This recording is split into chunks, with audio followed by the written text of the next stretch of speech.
Alrighty, in order to understand the unit circle, you have to understand there's 30, 60, and 90 triangles sitting in this unit circle. Okay? And the sides of a 60-degree right triangle, the opposite is square root 3 over 2, and the adjacent's 1/2. For this 30, the opposite's 1/2, the adjacent's square root 3 over 2. And for 45, the opposite is square root 2 over 2, and the adjacent's the same. Now, those are the building blocks, but I'm going to start off with something here. I'm just going to call theta, and we're going to mark some things here real quick. Theta. Let's say theta is the angle. All right? And if I want to know from that theta what is the opposite side, hopefully you know this over here is called the opposite side of theta. What's adjacent to theta, the blue theta sign? Well, that would be right here. This would be adjacent. I'm abbreviating it, sorry. And what would be the hypotenuse? Well, the hypotenuse is always the opposite the 90 degrees. There's a 90 degree right here. It's the longest side. So this right here is called the hypotenuse of theta. And we chose this angle right here to be theta. So for this picture, theta is 60. For this one, it's 30. For this one, it's 45. But, so let's also rewrite this in a different way. If we look at the unit circle, we have these coordinates right here. The opposite, if we place this on the unit circle right here as a triangle, wouldn't the opposite be a y value, the rise, the up of the coordinate? And wouldn't the adjacent be the x value? And on a unit circle, wouldn't the hypotenuse always be the radius of 1? So the radius here for all these triangles is 1. And for all triangles that go in here, the height is your y, the base is your x.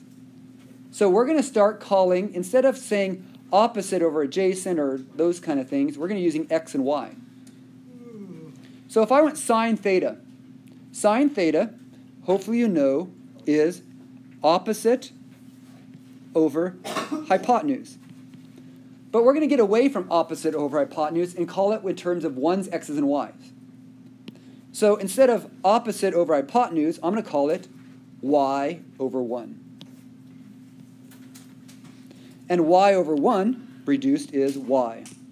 So whenever I see sine theta, oh, I'm going to start realizing it's y, or y over 1. So when I see cosine theta, cosine is adjacent over hypotenuse. But if you think of it as x's and y's, adjacent is x, hypotenuse is 1.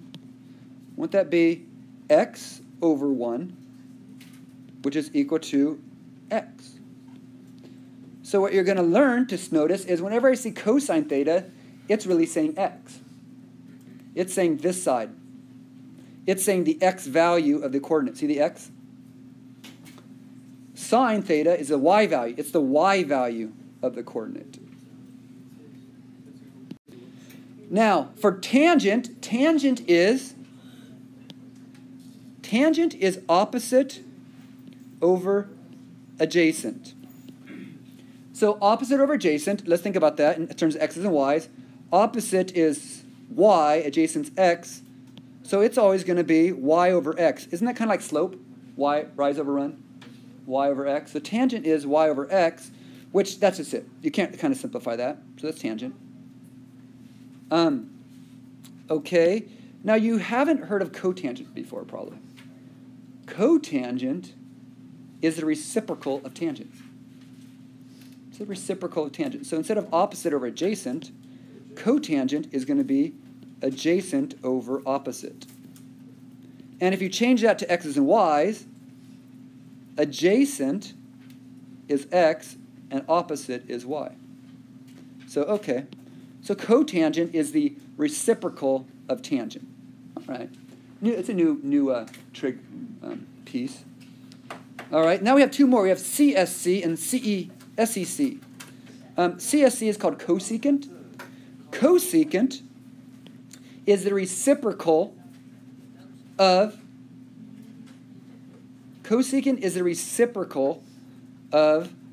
sine.